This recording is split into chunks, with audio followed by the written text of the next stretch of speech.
Big story out of Washington this morning. President Trump's former campaign chairman has been indicted on charges tied to the investigation into Russia's involvement in our presidential election. Paul Manafort and a former Trump business associate named Rick Gates turning themselves in to federal authorities this morning. Manafort indicted on conspiracy against the United States, money laundering, other charges. Our political expert, editor Dennis Welch, and expert joining us this morning to break this all down. I mean, we remember the raid on Manafort's home. We know that this is a result of special counsel Robert Mueller. It seemed that things were escalating over the weekend. So where do we stand? Well, this was kind of expected when we first heard the news break on Friday. A lot of people were pointing to Manafort. I think one of the big surprises here is Rick Davis, his political or his business consultant in this. And these are some really serious charges in here. They're being accused of funneling millions and millions, tens of millions of dollars over about a 10-year period. $75 million? $75 million, but defrauding like $18 million in laundered money that they used, and which in this indictment they say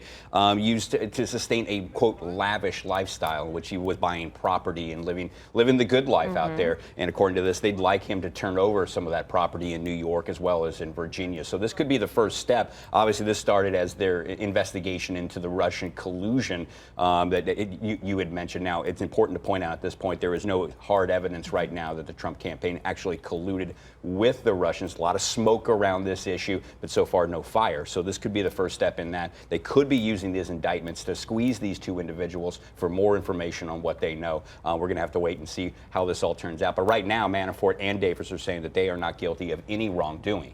Is this all before Manafort's relationship with President Trump? Well, it depends on when it starts his relationship with Donald Trump. So there's been some reports out there that Manafort had done some work with Trump in the 80s. But most of this stuff, that at least in this indictment, starts in 2016 and goes through about 2015, 2016. Again, could be looking for some pressure points here. That Mueller has done this before in prior investigations. If you kind of study his MO and how he goes about doing things, and not a new kind of prosecutorial strategy in something like this. You pressure these guys, you kind of roll them up and keep going up and up and up that ladder as far as you can go. And you bring in two people, both of whom then it kind of stimulates more incentive to try to share information to maybe face lesser charges or more leniency moving forward, since these both are facing the same charges. And this couldn't happen for a worse week for the president. Remember, this is supposed to be a huge week for the president. He was supposed to be getting through, moving forward on this big tax bill. Remember, the Trump administration hasn't had a big legislative victory this year. Now, he'll point to other things like getting a Supreme Court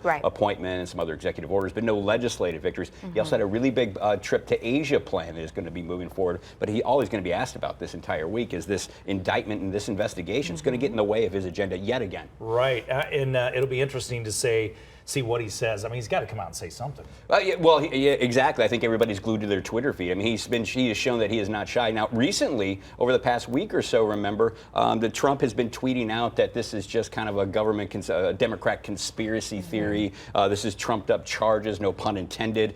There's nothing to this. It's going to be hard to continue to do that moving forward now that there's an indictment here with two people, including his former campaign manager, which is a big deal. He served from March of 2016 until he walked away in August 2016 as the top guy for the Trump administration. It's a big deal. And out of this ongoing investigation, the federal charges are what Robert Mueller believes that he can strongly prove. I mean, there may be more charges to come against these two.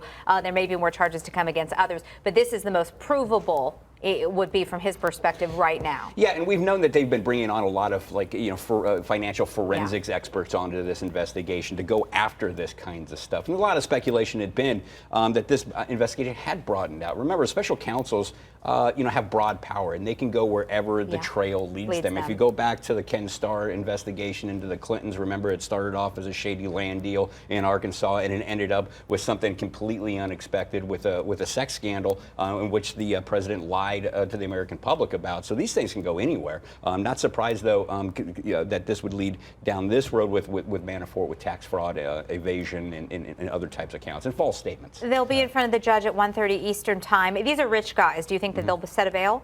Oh, I would imagine they would. I think that these are white collar crimes right now. I don't think there's any where are they going to go? Where are they going to go hide? I think they'll be able to set a bail. They'll be able to make the bail. I don't think there's any big problem there. Again, though, I think for the president, the big problem here is it takes a talking point away from him. It's going to get in the way of his agenda again. Getting close to the end of the year, his first year as president, still no victories to speak about. This gets in the way of that. What's this going to do to tax reform? All these other things as well. Dennis, thank you. Thank you, we appreciate Dennis. you coming in.